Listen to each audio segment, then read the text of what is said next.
Opa galera, tudo bem? Jodi an, nou vini pou nou prezante ou leçon que nou te genye pou nou te fe samedi denye nan.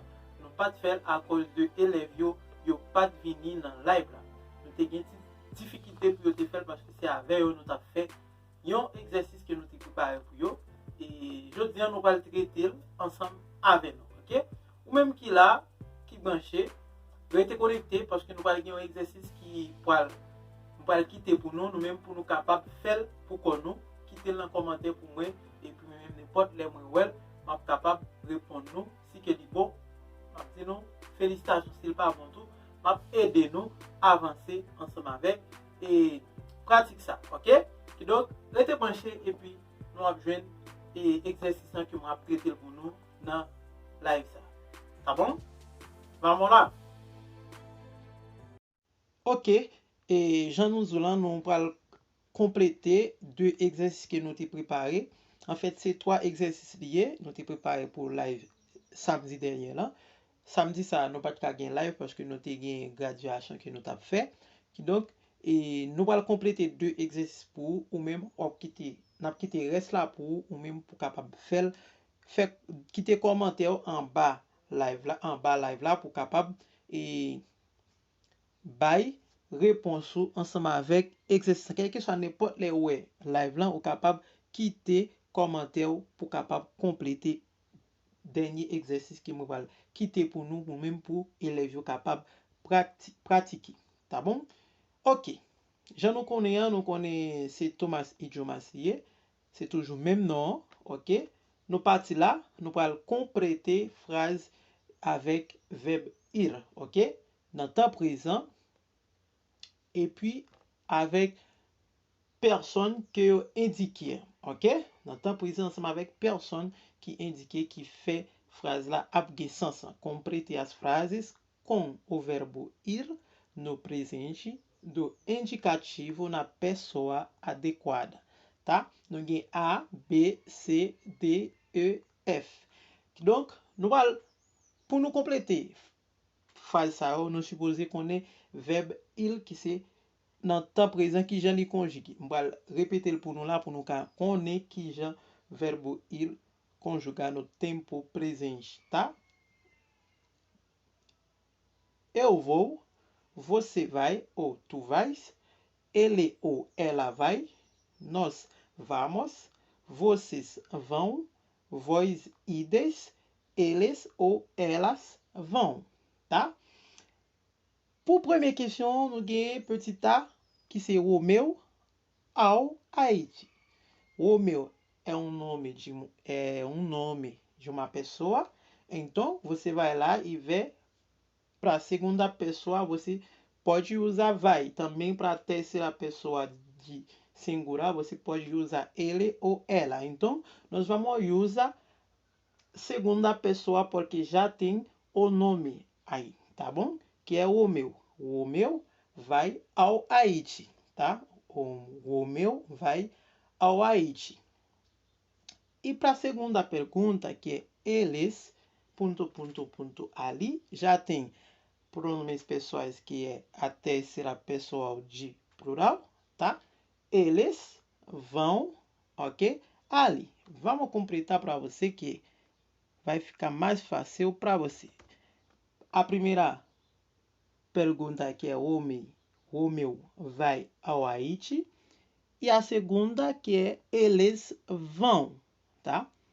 Eles vão. Coloquei lá pour nous capable bien comprendre. Pour ne pas écrire erreur la dedans, ok? É eles vão, tá bom? Nós vamos de ônibus, ok?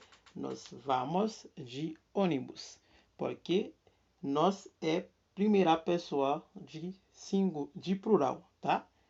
Nós vamos de ônibus. Ela que é a terceira pessoa de singular, então seria ela vai sozinha. Ela vai sozinha, tá? Tu, já notei lá, o capable de você ou capable de tu.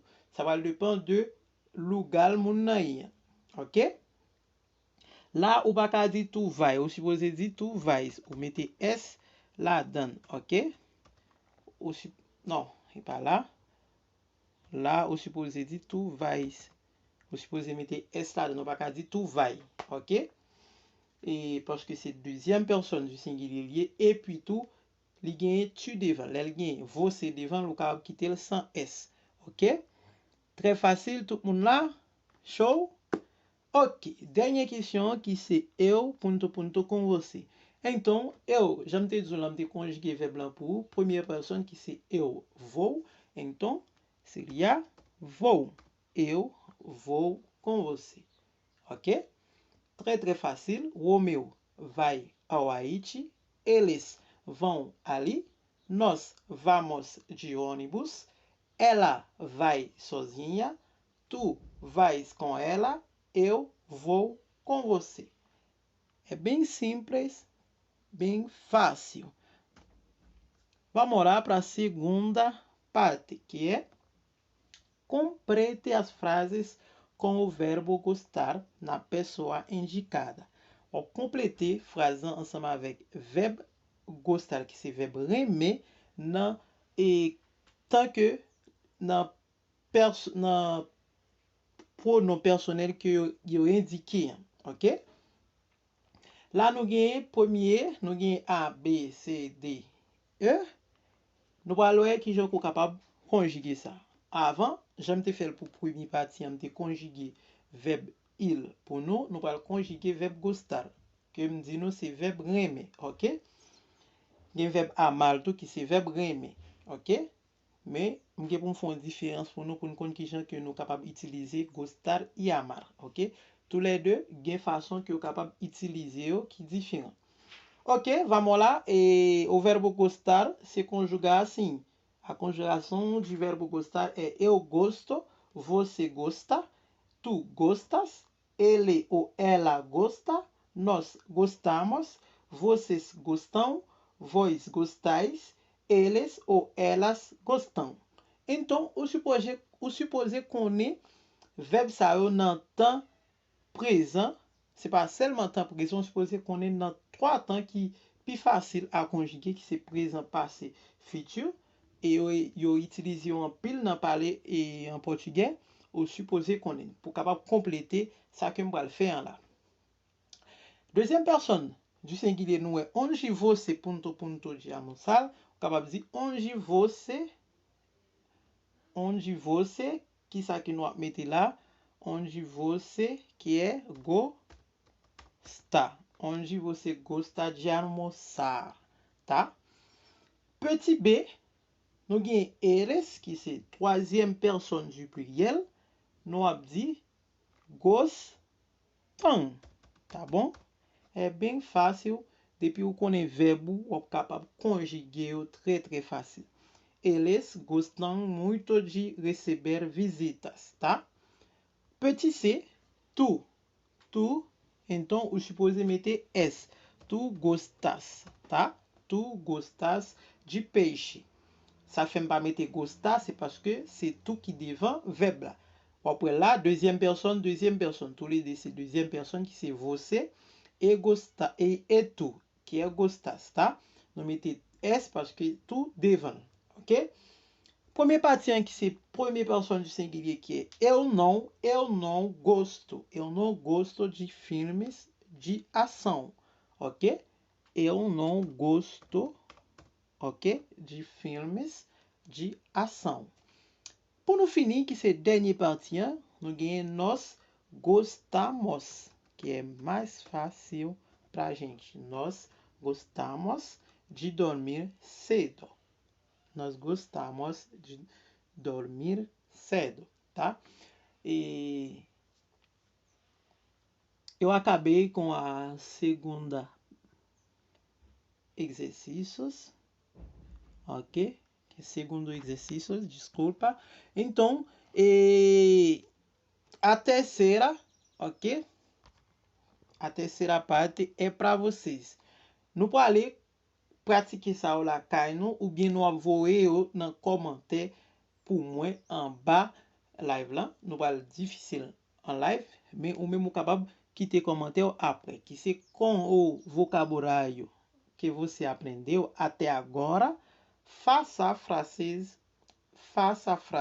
com o verbo ter nas seguintes pessoas. Com o vocabulário que você aprendeu até agora, faça frases com o verbo ter nas seguintes pessoas. Ça veut dire, com, avec verbe vocabulaire que ou apprend, fait phrase avec verbe avoir, qui c'est verbe ter, ok?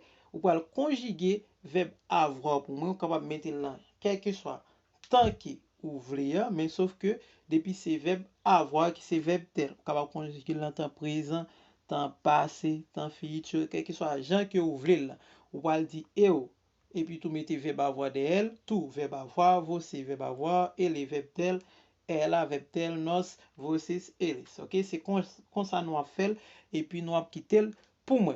Fechou? Tout le monde comprend? Tá bon, m'attend nous, et puis pour l'autre dernière leçon, n'attend nous pour l'autre dernière leçon, samedi prochain, parce que si bon Dieu fait nous pas mourir, nous à plat, pour nous retourner ensemble avec un live qui est très spécial pour nous-mêmes. D'accord? Ciao, ciao!